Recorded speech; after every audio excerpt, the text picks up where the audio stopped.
This is Zettelcast, brought to you by readers, writers, thinkers, and teachers from LiLLiPub, along with our partners in thought, our Zettelcastans. In this show, we share discoveries that our Zettelcastans have shown us. There you go. And compare notes on how we're using this marvelous invention in our creative work. Thank you for joining us. All right, Book. Let's do it again. All right. Episode 53, All in Vain. Zettelcast. And this is an opportunity for us to resume our story. And we're going to focus today on this concept of the vein. We've mentioned it a few times. It's popped in a few places. I'm going to ask Julianne to introduce the vein to you as readers. We have a couple of little story segments that we're going to share with you that take place at the vein, at some of our characters encountering the vein, and bring you up to date with what is this thing called the vein anyway?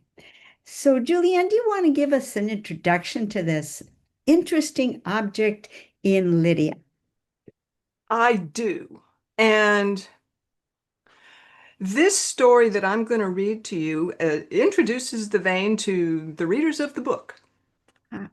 And it comes in the middle of some things that you have already heard if you've been following all along. And part of, if you've been following all along, we're really kind of zero drafting. And a lot of times we just put a stake in the ground, and then we have to go figure out, how do I reach that stake? So I went through our previous episodes, and the episodes that tie in to what I'm going to read here are episode 22, which is called In, Out, and Through the Zettelcasting. Episode 39, called Herd in the Henge. And episode 46, called Discovering Time. And there's much more that hasn't been shared here. So besides all of that you might want to go and listen to and figure out, okay, this is before, this is after. For our subscribers, I have compiled a pretty spoiler-free version of everything I have written. Now, I'm not the sole author of the book, and we haven't figured out how everything is going to tie together, but everything that I have written everything I've written in the first part of the book, I'm calling that part discoverability. And there's a discoverability PDF that is in our shared folder for Roanoke subscribers. And so now might be a good time to let people know how you can be a Roanoke subscriber, because if you read all of that, much of this is going to be less confusing. Okay, you can come on over to LiLLiPub.org. And if you visit LiLLiPub.org, you'll have two options. One is you can join us and become a member of LiLLiPub.org. We're very reasonably priced, only $8 a month, and you'll get to enjoy so many different spaces that we share with you, including Victoria's fusion writing classes, and we have classes on character traits and groups on the Zettelkasten, and of course our Roanoke community. And also, if you just want to get access to the printed documents and you're a bit timid, you can sign up to be on our mailing list, and you will get back a return email with links to where you can get the material that we share publicly. So come on over to LiLLiPub.org in either case. So just a little bit more preamble, and then I'm going to go. So I've also highlighted in here, what are some things I'm going to say that might need a little definition that come earlier in the book. One of them is I'm going to be referring to a place called LC. This is a town. It's the town where Jenna lives. Jenna is one of the characters that you've heard about. And LC is the initials of the official name, which is Ludus Curiosus. But nobody calls it that. Everybody calls it LC. And so we're going to hear about the vein, right? And The context of the vein that I have shared before is this thing called the Vane-gram. And it's something that a character called Sunny asked to see in order to verify a claim that he encountered as he started some kind of work that he does.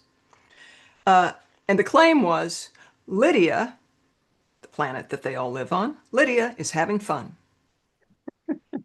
And so the Vane-gram is he asked to see that. So now you know that there's this guy Sunny and the Vane-gram. In episode 39, this called Herd in the Henge, there's a conversation between Sunny and his friend Chris that happened after this, where Sunny is talking about how, like every rookie ever, his first experience of looking directly at a Vane-gram absolutely blew his flipping head. And he was kind of disappointed in himself over that, but he's getting over it. And what else can I say? Part of his getting over it process that directly precedes what I'm going to be reading to you here is a little encounter that Jenna and Sunny have in a food store. Well, it's like a takeout food place. It's called Old Souls Food. And they're on the awning in front of the store, it says, "Our main ingredient is love." And in that shop, there's a way in which Sunny, fresh from having had his mind blown and having a little trouble putting one word in front of the other, gets coaxed into saying, "What was this experience like?" And the purpose of that is so that the proprietor of Old Souls Food, a guy named Tasty, that's his nickname anyway, can figure out what to serve him, because the whole purpose is to serve him the absolute perfect thing. And there's another guy in the store who he doesn't work there. He's asked, "Do you work here?" He said, "Oh no, I'm an investor." And this guy's name is Fugly on account of his extreme beauty. And I'm ready to read the story now. Okay. Delta Park, one of the most beautiful locations in all of LC, straddles the mouth of Charade River, opening out to the sea. In the park's most prominent location sat Lydia's Fun Vane. According to the tooltip, this great mystery of ancestor technology expressed a wordless answer to a question vital to the game that had never begun. How much fun is Lydia having? Game or no game, there was a phenomenal intelligence at work through this object. A massive statue that continually changed shape, its evocative movements appeared deliberate. More than that, it seemed remarkably fluent in body language that Lings of Lydia understood instinctively and culturally. As far as anyone knew, it never quite repeated itself. Jenna walked and Sunny wheeled into the plaza in front of the Vane. As they stepped onto the marble skirt at the Vane's base, Sunny kicked the back of his board and caught its ricochet under his arm. Behind them, in the lawn adjacent to the plaza, the usual band of robed steri-monas sat, humming, in reverent observance of the Vane as their casina. A couple dozen were present on this beautiful spring evening, a decent showing. The Vane's high visibility throughout LC, as an expression of continuous, subtle change, created a massive paradox in the heart of town. Most Lings took the Vane for granted. Lydian telemetric analysis, on the other hand, endeavored to take nothing for granted. The Vane accounted for 3 of the major known unknowns that LTA had committed to resolve or to assist in resolving. How does this thing do what it does? What are its inputs? What does it serve? Beyond simply watching it or deeply contemplating it, as the Stereomonas did, researchers had the Vanegram. This potent analytic represented a tsunami of data from mostly undocumented sensors. However, Elsie's Fun Vane did what it did, its answers hit the mark. On this gentle spring evening, the vibe in LC was happy, happy, joy, joy. The vane had turned itself into a huge female garden gnome, one who appeared greatly pleased with herself. Jenna and Sunny stood at the gnome's feet. Jenna placed her hands in gasho and made a standing bow toward the statue. "Good evening, madam," she voiced quietly. "Your record remains unblemished." Sunny followed Jenna's lead and said, "Vanquished, ma'am." A warm sea breeze blew in from behind the gnome. Her arms stretched, extending her huge hand down and forward to the ground in front of them. Her index finger curled up, and the two held onto it as they stepped onto her palm.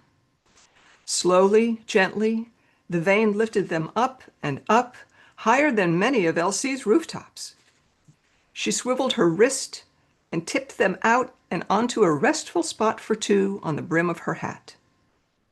She turned her head and reconfigured her body underneath so that vane and guests now faced out to the moonlit sea.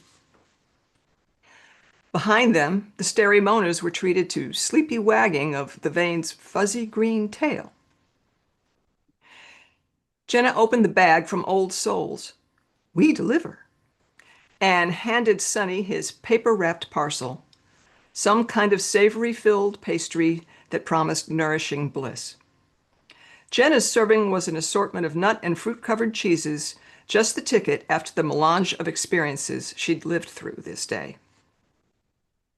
Jenna dropped the second little cluster in her mouth and glanced over at Sunny, who was just now completing utter demolition of his entree. "Over there, thou," Jenna said.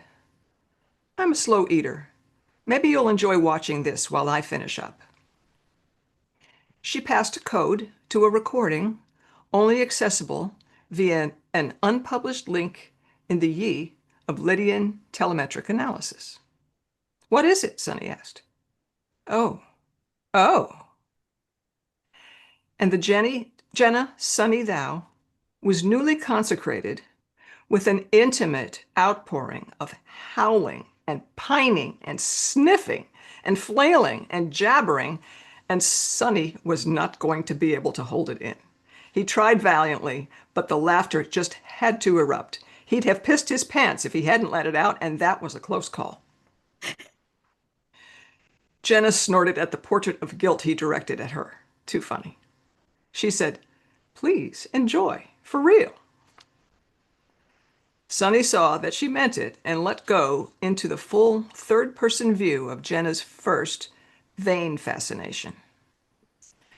He found a little area in himself, freshly cultivated and extremely tender, where empathy and absurdity embraced and danced together. The recording didn't take long before something brought her out. He thought he recognized Millie's voice, coaxing Jenna back into sanity semblance. Jenna was stroking the soft felt of the vane's hat. When Sunny met her eyes, she said, "The boss makes perfect fools of us." "Perfect fools? I ask you, how marvelous is that?" Her question floated in the air a moment. "I don't expect an answer, but I do recommend giving that question a serious ponderosa. It might help you find a way to look the boss in the eye again." "I will," Sunny said. "I even think I can imagine that I can ponder something at all, sometime in the future, maybe. Thanks to you and Tasty and this beautiful evening the boss is treating us to." And how about Fugly? Jenna smiled. He chuckled. How about Fugly? He examined the wrapper that had held his pastry. You think I could take this to Pantry Raid and get what I need to make this myself? He cleared his thou throat. Ingredients: love, heart of the matter, funny bone broth, Poe raisins. Hey, Jenna said, mine's got Poe raisins too. Say, can I interest you in a bit of open thou? I seem to have discovered some of its charms today. Sure, Sunny said. Run along, Lauren. Run along, Eleanor. She scooched a bit closer and said, changing subjects. I hear you've taken up wrestling? Ha! More like I've taken up hitting the mat with my face from every possible angle. That's how Chris coaches you? Well, yeah. I'm just starting, so he's doing a lot of stuff, showing me ways to build up my strength, reorient my sense of gravity, expose my weaknesses. Just the sort of brutal honesty I trust him to deal me. I see, Jenna said. A fresh breeze from the sea rolled in, inviting Sunny and Jenna and all of life in this little haven around them to join in long, easy breaths. Jenna enclosed her food container firmly in both hands. Yum. What's for dessert? Sunny crumpled his wrapper in the same move. Each pair of palms closed more and more tightly as heat from their hands softened what had held food into one last bite. They rolled the pliable results into little balls and popped them into their mouths. Minty, Jenna said. Just as the Vane began to turn her gnomish head back toward the plaza and the lights of LC. And I do believe we're dismissed. Thank you for your generous hospitality, ma'am, Sunny said, reaching for the old soul's bag. You get your skateboard and I'll take care of that, Jenna said. With a scree, a bird flew in, snatched the bag, and soared off toward a nearby grove. Or Wingman will. Enjoy, Wingman. The gnome's head tipped downward and deposited them onto her swiftly unfurling scarf. They slid down to the ground, shouting "Whee!" into the night air. Neither of them stuck the landing, and they collapsed into one last laugh, courtesy of the Vane. Who needs dignity? Sunny said, bowing toward the Vane. Not us, Jenna said, bowing toward the Vane, and then toward Sunny. Okay, I'm fork tender, she said, starting off toward the nearest walk bridge over the charade. Heading home to trade confessions with Eleanor. I'm headed that way too, minus the confessions. The two strolled along the path to the northwest exit of the park and headed west on Arena Avenue. As they proceeded down the wide walkway, mixed commercial and residential buildings gave way to purely residential. Jenna stopped at the steps of a modest stucco-clad home. Here's me, she said. I'm glad you could come out. So am I. I'll check back in with you tomorrow, or you check in with me, whatever. Yes, I think we've left our thou open, which is fine with me if it's fine with you. Sunny dropped his board onto the pavement and stepped on, rocking side to side. Yes, thanks. Good night, Jenna. Sweet dreams, Sunny. Oh, thank you. That's wonderful. And it sure gives us a view of the vein up close and personal, and must have been a great relief for Sonny to be able to process some of what he'd been through and to discover that he wasn't alone. Yeah, yeah. I mean, one of the remarks in the story that I've already read called Secrets in the Henge is Chris asking, well, how did she help you through this? And he said, she showed me her first vain fascination, and it's wild in a way you never see her. And Chris was very happy about that because that's exactly what he needed. Hey,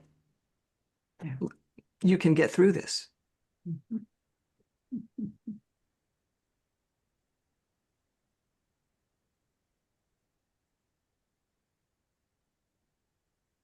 Any other remarks?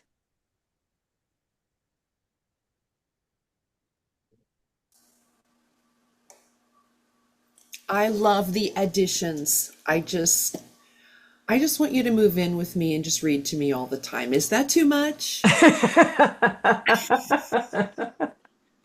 love it. I love it so much. Well done. Thank you, teacher.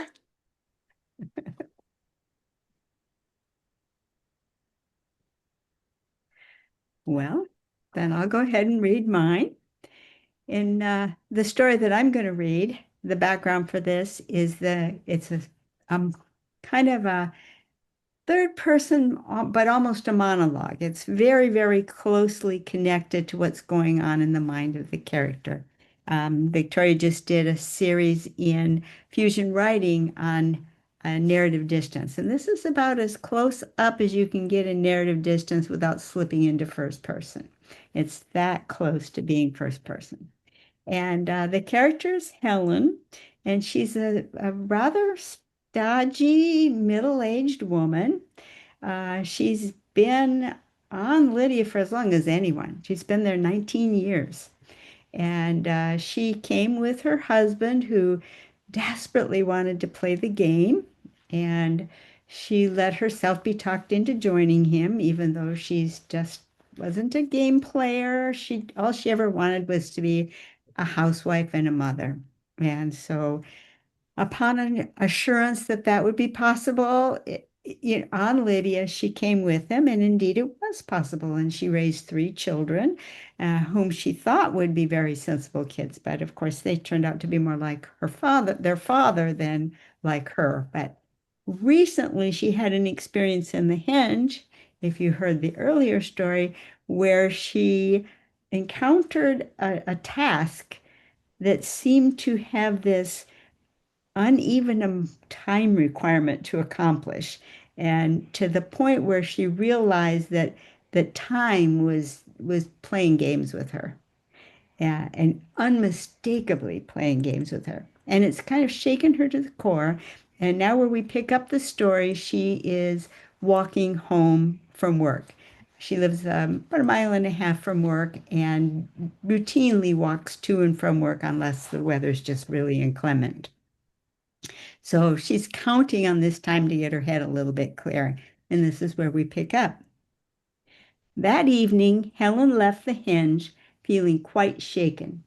She understood that she would have to rethink what she thought had been going on in her life the entire time since she left planet Earth, or at least since arriving on Lydia.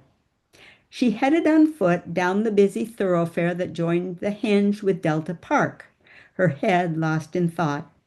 She was always the one who was living in reality, or at least that's how she had cast herself. Her husband gave up world and former life to play a game. She was the ride along, the one who would take care of home, hearth, and children while he pursued this crazy passion of his. And she had raised three sensible children? No way. They had each fallen in love with the playful spirit of Lydia, even though the game itself had never materialized. She had tried to talk to Freddie about it various times through the years, and now nearly 2 decades had gone by. How could her husband not seem to care that this game he had given up everything to play had never actually begun? To him and to her children, that wasn't important. Game or no game, to them, Lydia was a fun place to live. Helen didn't know about fun, but Lydia was a pleasant enough place to call home. With her family close, it was enough, even though she still ached for the extended family she had left behind. She tried to think of it as being a pioneer, like the families that joined a wagon train on the Oregon Trail in the 1800s. But now she saw it all differently. She still wasn't sure what game her husband thought he was going to play when he got here, but Helen realized she had been immersed in a game since she set foot on the ground of this new world. She knew she would have to mentally replay every event of the past 19 years. Those Thanksgiving dinners when gravy, rolls, and mashed potatoes were timed to match perfectly with her husband's proud wielding of carving knife through turkey. Every time she just finished cleaning the house before unexpected company arrived. All the coincidences of time. She knew now that they were all part of a tender, compassionate game. The sweet game that time and again let her get home with her packages just before a cloudburst soaked the streets. She was so deep in thought as she turned off the thoroughfare and headed down the street that would take her through the park and home that it took her breath away when she caught sight of the vane. Tonight it was a giant sunflower, and the air was pierced by shouts of glee as the flower turned and dipped and swirled with children, no, adults too, as they flew through the air, clinging to the flower's seemingly delicate petals. By the time she reached the middle of the park, the flower was rotating softly, bending to the ground to let some riders off and take on new. Helen gasped as a petal paused right at her feet. She jumped back in fear. The petals shrunk in size, pulling back from her feet, and the flower rolled forward, allowing a child to climb onto a different petal. Then with a whoosh, it was up in the air again. Helen watched, hypnotized. She felt guilty for a moment, thinking that she ought to rush home and get busy fixing dinner for her brood. If she didn't hurry, there wouldn't be time. But then it dawned on her that there was no such constraint, and never had been. She took a seat on a nearby bench and enjoyed watching the flower riders and the empty, shrunken petal that might have been hers.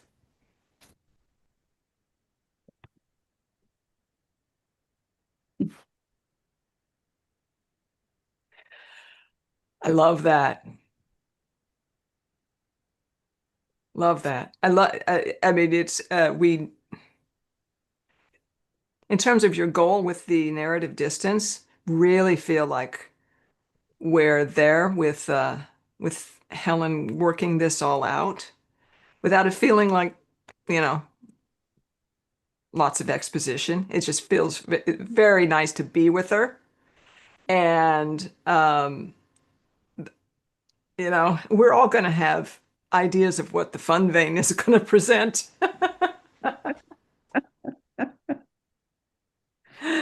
So yeah, the little preserved shrunken petal is just a nice lingering invitation for her. Yeah.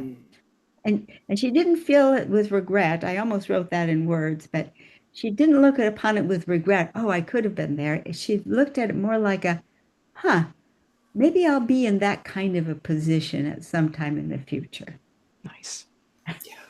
Of course, she knew it would never be a sunflower giving rides again because the vein never was the same 2 days in a row. Yep.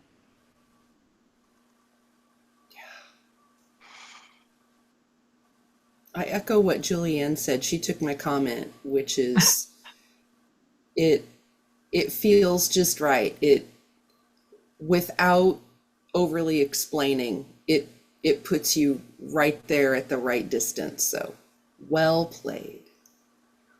You and I got to play with your narrative distance. Oh, wait till you see what you get next week. Now that I'm launching into newsletter land, I'm getting to dig deep into the theory, which I love. So Oh, very, very good times ahead. Yeah. Nerds unite. Yep. That's right. I want that on a t-shirt. No card nerds unite. Deb, do you have anything that about the vein that you want to say or contribute? Well, um, I did add a little bit, not much, but a little bit to Kelly Newberg's adventure. You remember Kelly had just fallen on her behind out the door of the weird science lab after having seen a gazillion versions of herself in inside. So she was so shocked she fell out the door. And so I did add a little zero draft something to that. So Yay. I'll just okay. Head spinning, butt throbbing with more effort than she'd have thought she needed. Kelly got to her feet. What the hell was that?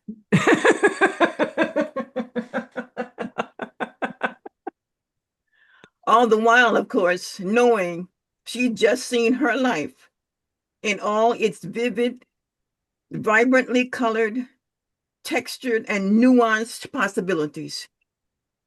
But what was she to do with what she'd seen? Was that normal? Did this happen to everybody? Was this a tween thing or just a Kelly thing? A rite of passage nobody had told her about. What was that? She looked back at the door she'd just fallen out of, and it was no longer there. In this place was a glass door to an ordinary-looking university study hall, teeming with students, some of whom she knew. She needed some air. Outside, she wondered, what day is it? Maybe she'd been off the grid too long this time. Had it been only yesterday that she'd been in the write-up room wishing so fervently to be Peter Panned? Had that wish brought on this weird science lesson? If that's what it was. Clearly, the future was coming, and decisions, serious decisions, had to be made sooner than later, whether Miss Kelly Newberg liked it or not. She looked up just in time to see the Fun Vane morph into a stunning windjammer that seemed to have been heading directly where she stood. But it whooshed right past her, or so it seemed. Still, Kelly found herself with tears streaming down her face, her heart aching, forehead sweating, for she knew she'd missed a never to be seen again opportunity she'd have loved. Okay, I got it. I have to make a call now. Even if I change it later, I've got to choose something real and stick to it now. That's the end.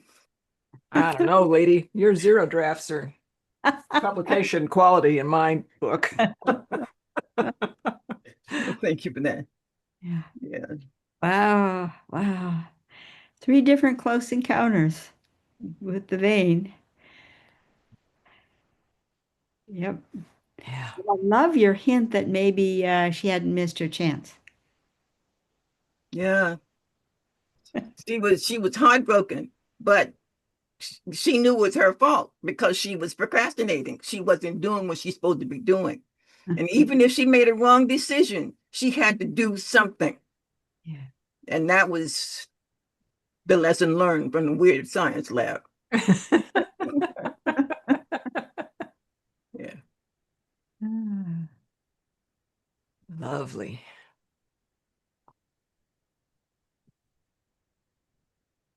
Well, I think Victoria is probably not going to be able to contribute too much. She's stuck in a meeting, and we're just lucky to have her beautiful face on screen with us, participating where she can. Where do you see us headed?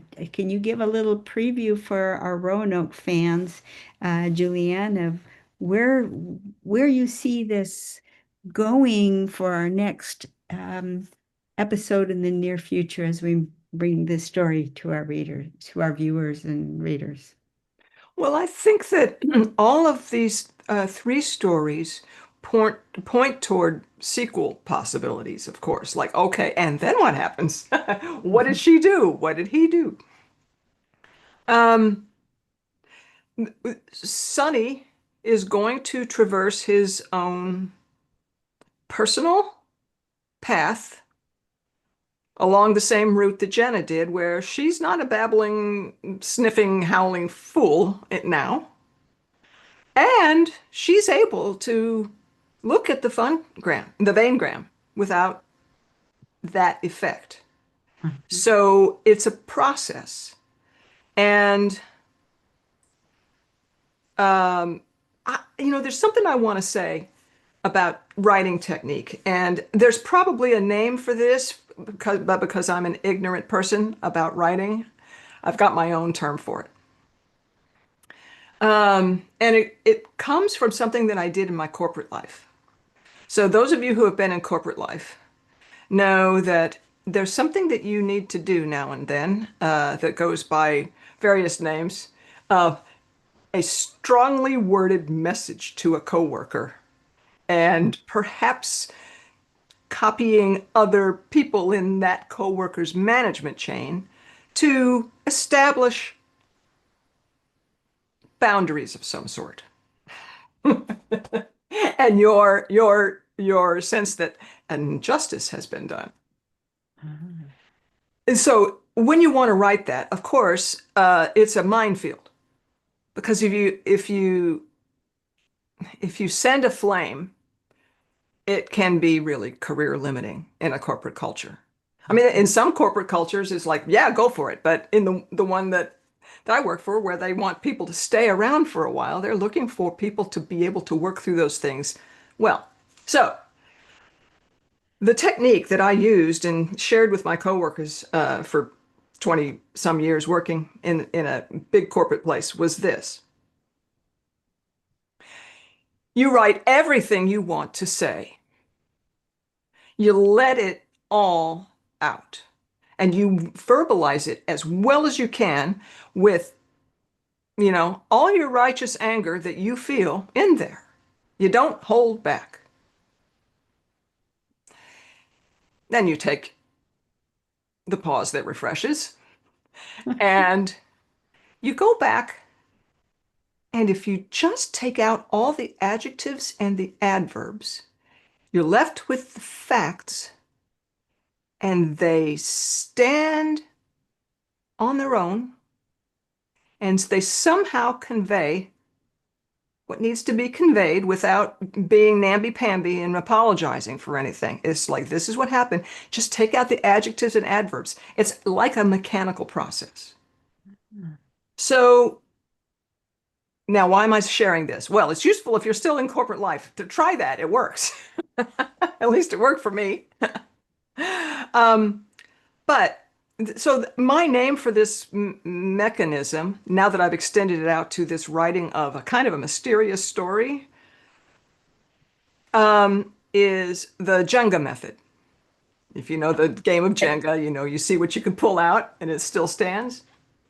So there are two times in which I have done that so far that have really helped me. And one time was in this.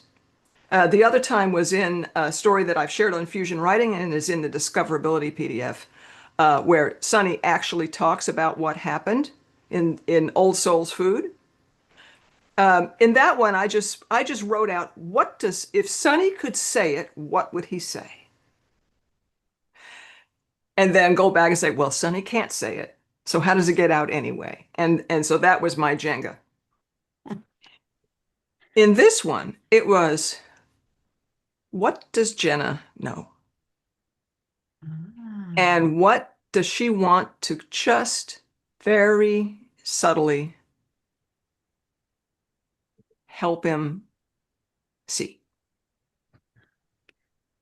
And so she drops just a few little hints. And one of them, of course, is a lot of hints like, here, watch this. You might find it funny.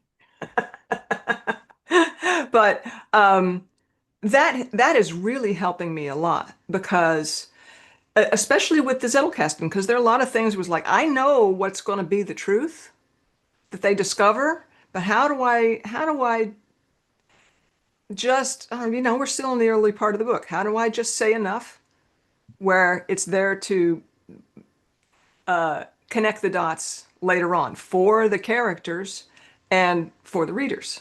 So that Jenga method is really helping me. And I just wanted to pass that along. That's really cool. That's really cool. Well, for my character, she has never been a fun person her whole life. I mean, as she said, she just didn't, when she said she didn't know about fun, that's rather literally true. She isn't quite, she's not into that process. And, some jokes, especially a really good pun, will make her laugh. But, anything that's even remotely close to a practical joke is not something that she would even find the slightest bit funny. So she's in a position now where she thinks about all of these times in her life, she's catching herself chuckling and realizing that, well, of course, it all was a practical joke. And it was a practical joke on her that she benefited from the whole way.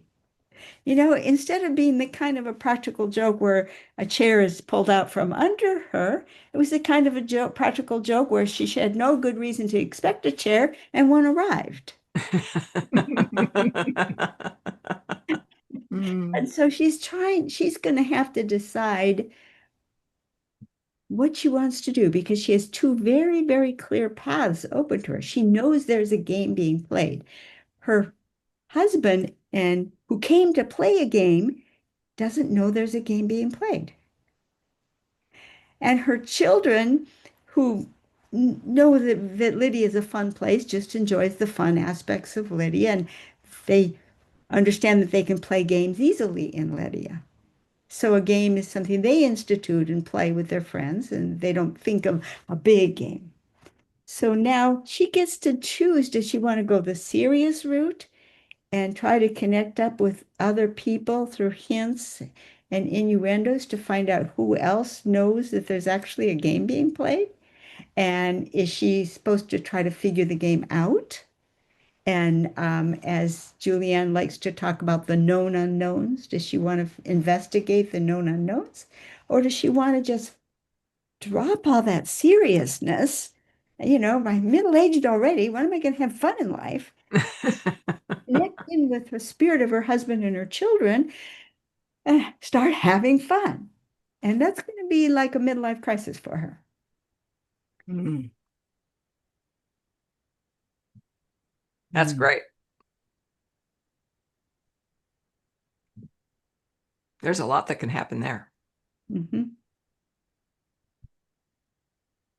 Well, Victoria just Yeah, I was just gonna say that just adding about Kelly, because Kelly's got all these decisions to make about, she feels kind of like the tarot card fool who's stepping out, you know. She's got to take that next step. She got to do it. And she knows from having that glimpse from in that room that there are trillions of possibilities. But which thread is she going to grab and be real with, put herself into, and why? Why? What impact does she expect to have, and what impact is she willing to shoulder? Seriously shoulder. Because she said it, when she was in the write-up room, no. I don't want to do any of this adulting stuff. I don't want to do this. Peter Pan me, you know? But she sees now that that's not a choice that she has. She doesn't have that choice. And she's not even sure really if Peter Pan had that choice either. But, she's got another kettle of fish to fry. It's got nothing to do with Peter Pan. She's got to live her life. She's got to make this decision and stop fooling around. So that's it. Yeah. So we've got some interesting characters ready to can go forward with in Lydia. We can't forget our newlyweds and the home that is being built for them. We've been teased with this concept of growing a house, we'd love to know more about it. We know that there's this mystical Bezier belt that helps people get in touch with the planet in some deep way. We've got our poor small family stuck in space who have not been able to land on the planet of Lydia. Are we going to be able to get them out of orbit or wherever it is they are and get them reunited with everyone else? And how are our characters, Bala and Teresita, going to get on with their lives? How are they going to integrate in society? I mean, Bala is quite young and is not yet of an age where anyone would expect him to integrate yet. Teresita is a little bit past the age where one would have expected her to feel a normal place in society. Will she find one? So we've got, and not to forget our young lovers, Right. hero and heroine. Do you have anything planned for them that you can tease us? Well, I would just say I don't really think that I uh, on the show read the first. I don't recall whether I read the first part where we see Chris, who is the the love interest of Jenna, and uh, they have kind of admired each other from afar and not necessarily known how they were going to connect. And part of the reason that they haven't necessarily known how they were going to connect is just the circumstances of their life. He's kind of a country boy, and she's a town kid, and she's very adept with the link and manipulating it in ways that are very useful and productive. And he's very, he's a natural guy. So how are they going to do that? Well, he's the one who has that Bezier belt. And we know that Sonny made it for him. And Sonny learned about it from Bala. So through this weird happenstance of the house they're going to try to grow for the newlyweds, we see people encountering this Bezier belt. We actually haven't seen what happens when Chris is encountering it. He's already kind of an of the land guy. Is it going to be just nothing? Or will it be something? And might it be something that more than just an intimate circle ought to know about? And that's an area where Jenna might come in handy. She's got more of a public face. You could think of her as Lydia's version of a YouTuber.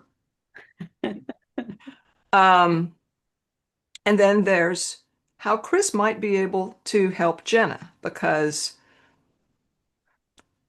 not only because she found out, oh, he works at the Henge. Her very firm resolve to never get involved in this thing called the Henge contest. In the course of one day, she went from no way to I'm going to do this. And it's going to be, it's going to be something that is as, life altering, I'd say, as what Deb's character saw in the Weird Science Room. It's challenging. Life is easy and sweet in Lydia, but if you're willing to step up to a challenge, it's there for you. Yeah. Yeah. Terrific.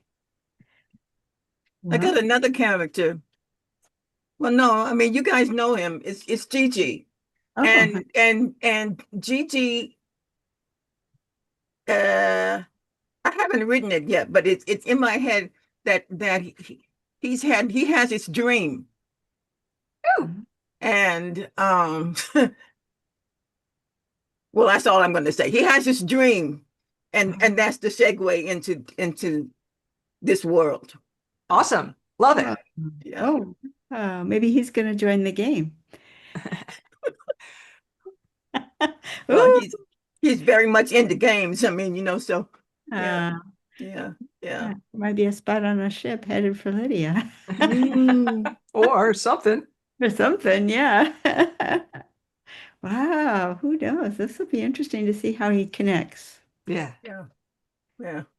And those are these little things. It's just like, I feel like there's a connection there. Have no idea how I'm going to make it. And it's fun to have these yardsticks, and then you figure out, well, how could it? You just go. This is what's so great about writing. And Victoria is saying, yeah, you got it, sister.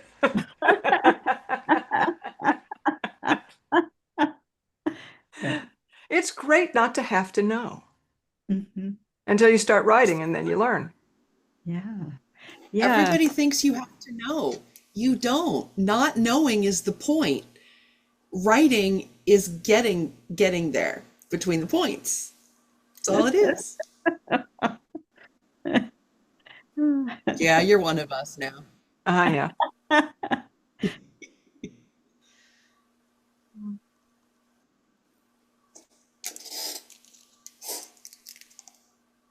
Well, thank you so much for joining us. I'll remind you just very, very briefly again, come on over to LiLLiPub.org. It's where we hang out when we're not here in YouTube land. And we will see you in another week for episode 54. Can you believe it? We've completed our first year. We celebrated that last week, and now we're starting into our second year of broadcasts from LiLLiPub. See you next week. Bye bye. Bye.